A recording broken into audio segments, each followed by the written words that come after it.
السلام عليكم ورحمة الله وبركاته. طلابي اللزاز العزاز الحلوين الطعمين، أهلا بكم مرة تانية في درس مهم جدا من دروس اللغة الإنجليزية. هنتكلم فيه النهاردة إن شاء الله عن pronouns يعني الضمائر.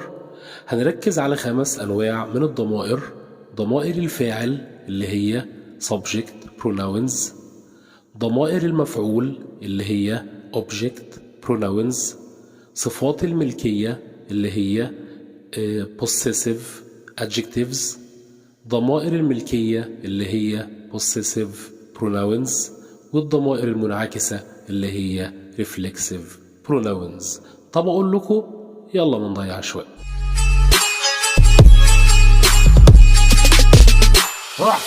وهنبدأ مع بعض يا جماعة بضمائر الفاعل اللي معناها subject pronouns. قبل أي حاجة عايزين نعرف إيه هي ضمائر الفاعل. he يعني هو، she هي، it هو أو هي لغير العاقل، I أنا، you أنت أو أنت أو أنتم أو أنتن، we نحن، they هم. وكلنا عارفين إن الفاعل هو اللي بيقوم بالفعل، وسواء كان الفاعل عبارة عن اسم أو ضمير فبيجي في بداية الجملة قبل الفعل. تاني، مكان الفاعل سواء اسم أو ضمير بيكون في بداية الجملة قبل فعل الجملة. أحمد بروك ذا فاز. لو هشيل أحمد أحط مكانه الضمير he لأنه مذكر، يبقى he broke the vase. سارة opened the door. لو هشيل سارة أحط مكانها الضمير she لأنها مؤنث، تبقى she opened the door. The cat dropped milk. لو هشيل the cat هحط مكانها الضمير it لأن the cat غير عاقل. سما and أحمد are absent. سما and أحمد لو هشيلهم أحط مكانهم الضمير they يعني هم، فهتكون they are absent. سما and I like math. أي فاعل أو أي اسم أو ضمير زائد الضمير I أقدر أشيلهم وأحط مكانهم we. هقول دي تاني، أي فاعل أو أي ضمير زائد الضمير I أقدر أشيلهم وأحط مكانهم we، فهتكون we like math. تاني يا جماعة، ضمير الفاعل بيجي قبل الفعل بتاع الجملة. في الجملة الأولى he جت قبل فعل الجملة اللي هو broke. في الجملة الثانية she جت قبل فعل الجملة اللي هو opened. في الجملة الثالثة it جت قبل فعل الجملة اللي هو dropped. في الجملة اللي بعدها they جت قبل فعل الجملة اللي هو are. في الجملة الأخيرة we جت قبل فعل الجملة اللي هو like. يبقى سواء الفاعل أو ضمير الفاعل بيجي في بداية الجملة قبل فعل الجملة.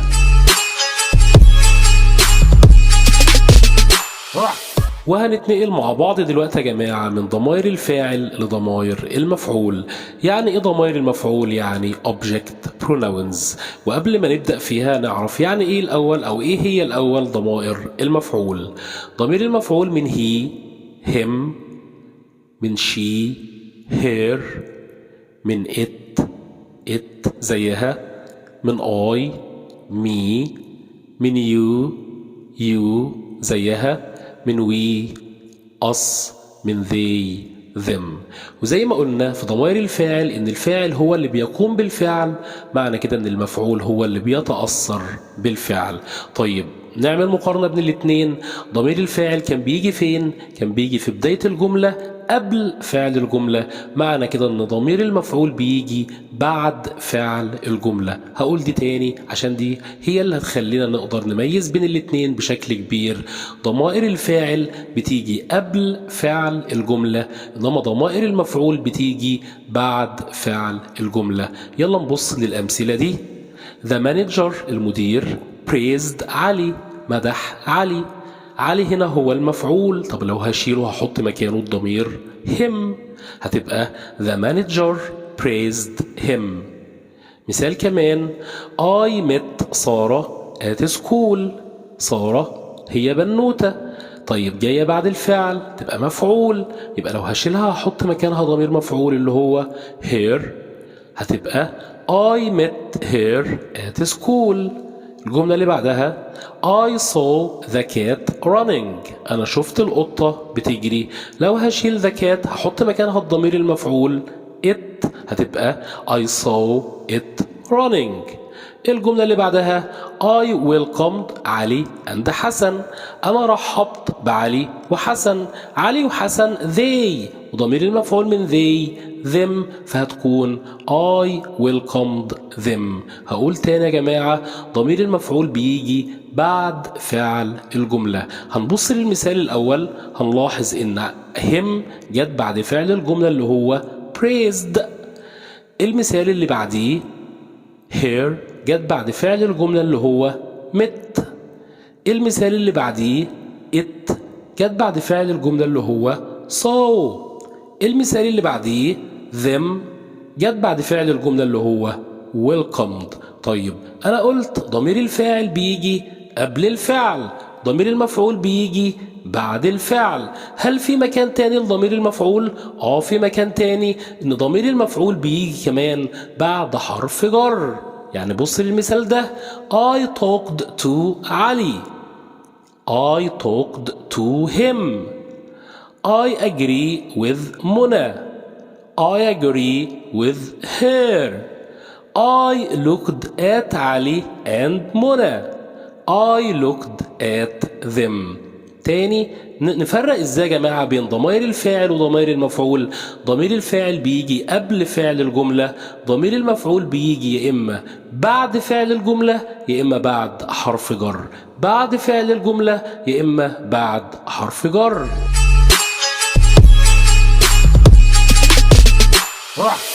وزي ما فرقنا يا جماعة وتعلمنا ازاي نفرق بين ضمائر الفاعل وضمائر المفعول، عايزين نتعلم ازاي نفرق بين صفات الملكية وضمائر الملكية. بصوا هما مشتركين في حاجة، مشتركين ان هما بيعبروا عن الملكية، يعني بيعبروا ان حاجة ملك حد او شيء ملك حد او حد ملك حد. يعني الاتنين مشتركين ان هم بيعبروا عن الملكية، لازم في حد بيمتلك حاجة في الموضوع. طيب تعال نفرق بينهم الاتنين.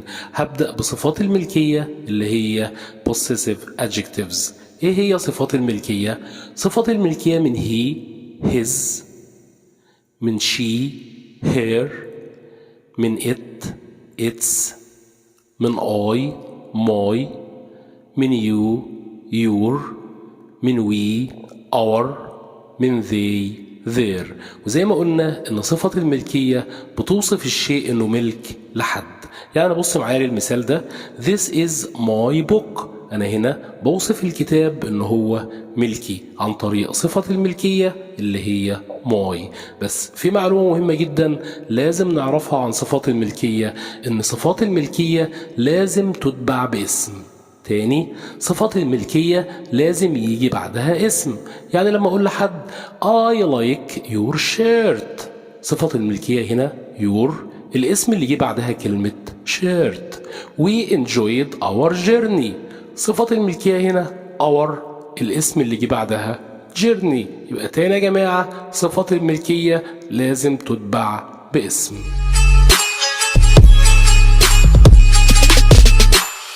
ونتنقل مع بعض لضمائر الملكية اللي معناها possessive pronouns. الأول إيه هي ضمائر الملكية؟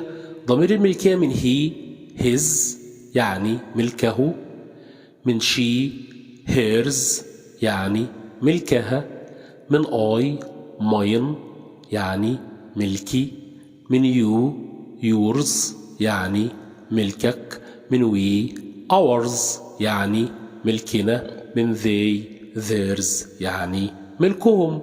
أهم حاجة عايزك تعرفها إن إزاي تفرق بين صفات الملكية وضمائر الملكية عن طريق حاجة واحدة بس، إن صفات الملكية بتتبع باسم، إنما ضمائر الملكية ما بيجيش بعدها اسم.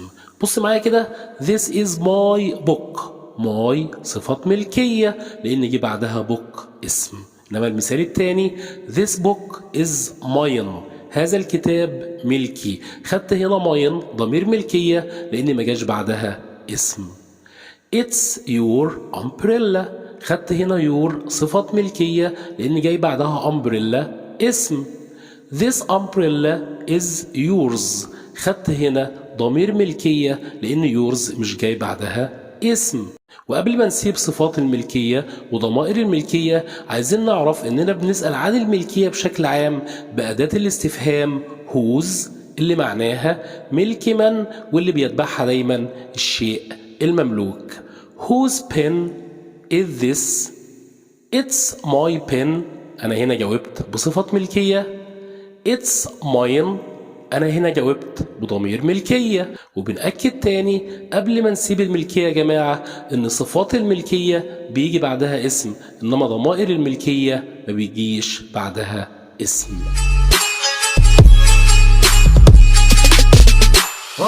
وبعد كده يا جماعة هخش في الضمائر المنعكسة اللي هي reflexive pronouns. ايه هي الضمائر المنعكسة؟ ضمير المنعكس من he himself يعني بنفسه، she herself بنفسها، it itself بنفسه أو بنفسها مع غير العاقل، I myself يعني بنفسي، you اللي معناها أنت بتاع المفرد، yourself يعني بنفسك، you اللي معناها أنتم بتاع الجمع، yourselves يعني بأنفسكم، we ourselves بأنفسنا، they themselves بأنفسهم. تعال بقى نعرف إمتى بنستخدم الضمائر المنعكسة. أول سبب لاستخدام الضمائر المنعكسة هو التأكيد. يعني لما أقول I myself closed the doors، أنا بنفسي قفلت البيبان، فأنا هنا بأكد إن أنا قفلت البيبان.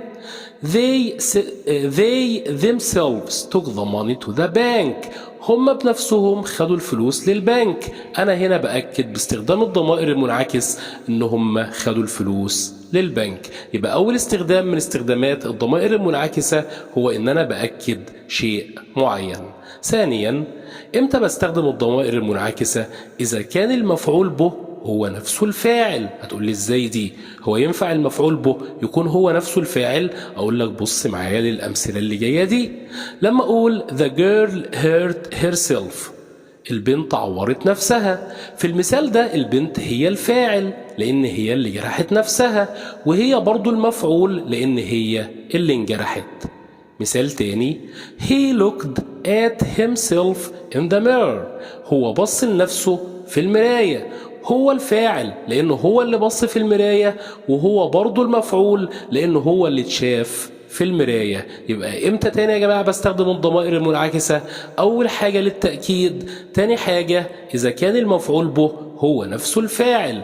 خلي بالك من دي كمان، لو حطينا حرف الجر باي قبل الضمير المنعكس هنا بنقول إن الشخص قام بالفعل بمفرده. يعني مثلا himself يعني بنفسه، by himself بمفرده، herself بنفسها، by herself بمفردها، myself بنفسي، by myself بمفردي.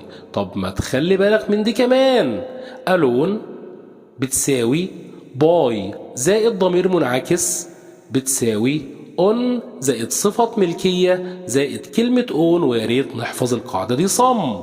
على سبيل المثال I go to school alone هي نفسها، I go to school by myself هي نفسها، I go to school on my own. وآخر حاجة بقى عايزك تعرفها يا نجم، إننا بنسأل عن الضمائر المنعكسة بأداة الاستفهام how اللي معناها كيف. How do you go to work؟ I go to work by myself.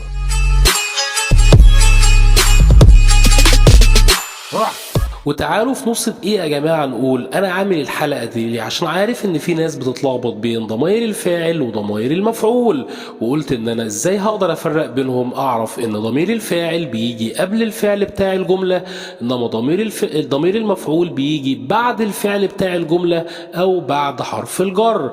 طيب تاني، إزاي أفرق بين صفات الملكية وضمائر الملكية؟ عن طريق حاجة واحدة بس، إن أنا أكون عارف إن صفات الملكية لازم يجي بعدها اسم، إنما ضمائر الملكية ما بيجيش بعدها اسم. استنونا في دروس تانية كتير شرح بطريقة مبسطة جدا إن شاء الله. السلام عليكم.